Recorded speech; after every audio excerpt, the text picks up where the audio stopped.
Greetings everyone, Arcimedes here, and welcome back to another brick-filled LEGO video. Today, we're going to be continuing our series on color. Last video, we took a look at some of the basicest, if that's such a word, LEGO colors.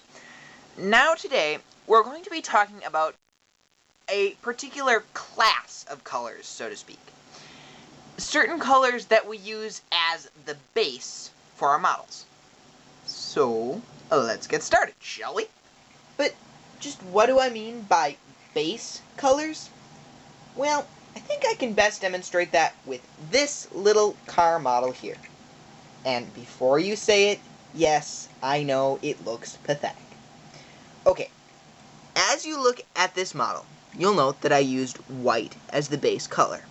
However, I used light gray for the chassis and for some of the various mechanical parts. If you think about it for a minute, you'll realize that almost every single LEGO designed model follows a similar pattern.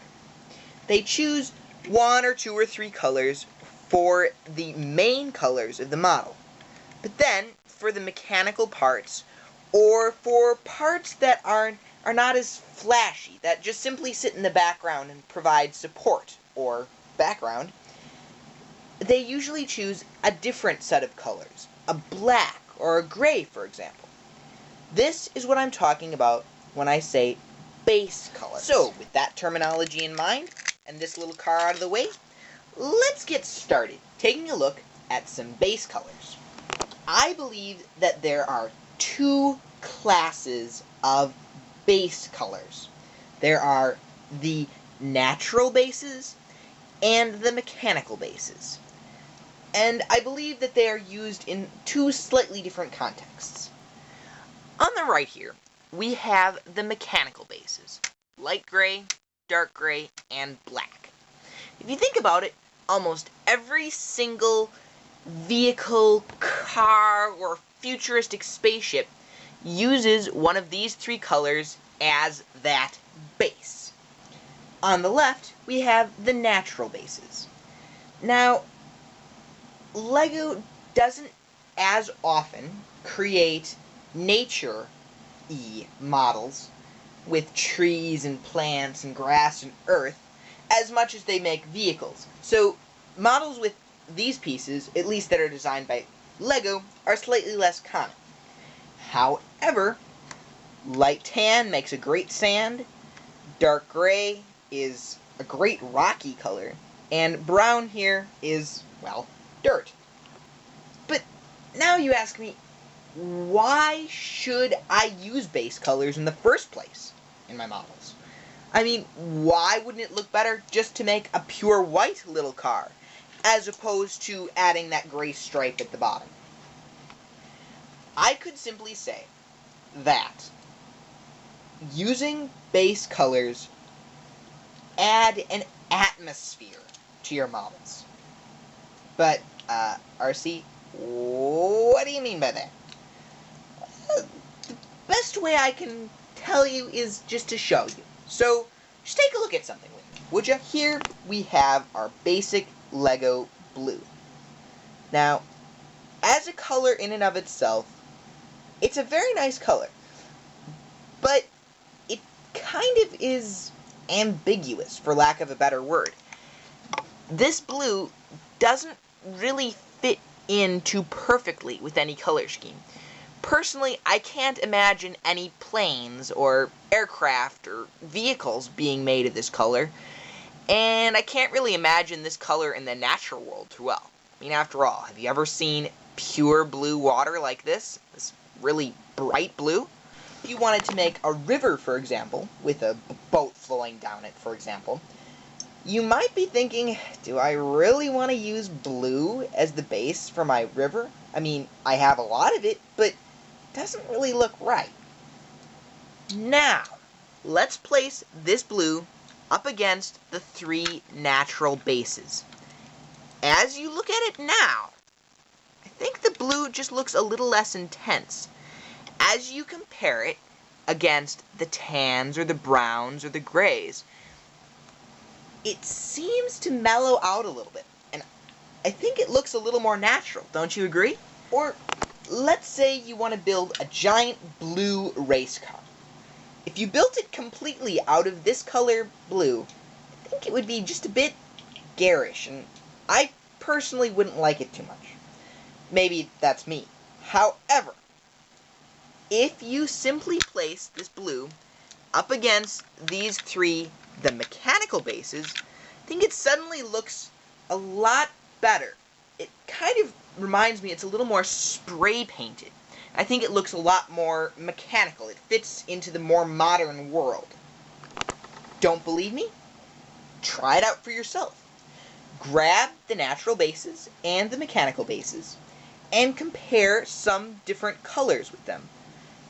Take a look and see how they look, and see how their color is maybe just slightly affected by the base it's sitting on. How it makes it look more natural or mechanical. Still not satisfied? Bricks, guys. You guys are a tough crowd. Well, before you go, let me just try to prove it to you in one other way. Just take a look at this assembly I have right here of a little beach. As you can see, we have this little pond with a sandy shore next to it, with a little earthen bank, with normal grass, and some rocky outcrop on the other side. Now, it isn't the most spectacular model. However, if you look at it, I think that water looks great to swim in. And this grass seems like a great place to lay down and take a nap. Using these bases gives the model a much more natural feel. Now, let's compare these same colors, blue and green, only this time let's take a look at a model using the mechanical bases. Here I have another quick thrown together model of an industrial control room.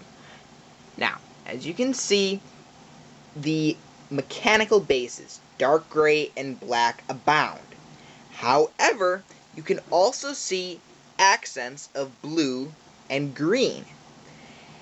As you just remember in the previous model, these colors looked great as grass and water.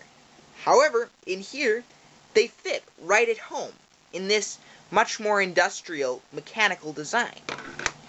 Here, the green in the back represents perhaps a computer screen tracking the progress of some deadly virus, and the blue could be special industrial lights. Do you now see why I think these are good things to use in your models?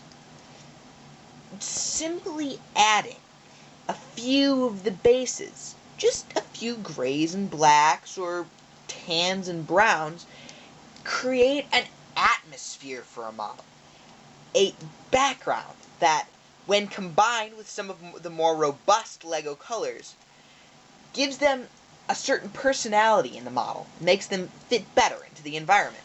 For today, we talked about two schemes of base colors.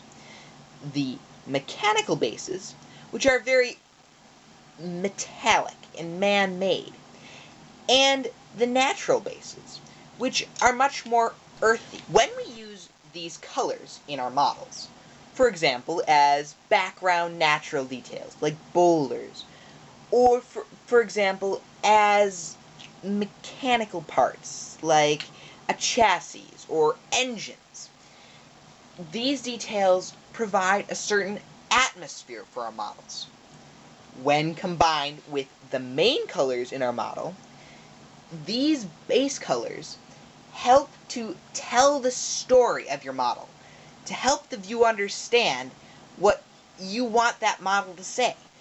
In short, using these base colors in your models allows you to explain what you mean your model to be without ever having to say it in words. Well, ladies and gentlemen, I hope you liked this video. I hope that it was interesting or informative, or at least that it entertained you for a while. If you did in fact like this video, please comment, rate, or subscribe. if you didn't like this video, still, please comment and rate. And if you really want, still, please subscribe too. The point is, I want to hear what you have to say would make this channel different or better. Well, ladies and gentlemen, I bid you all farewell. My name is Arcimedes36, and I'll see you next Sunday.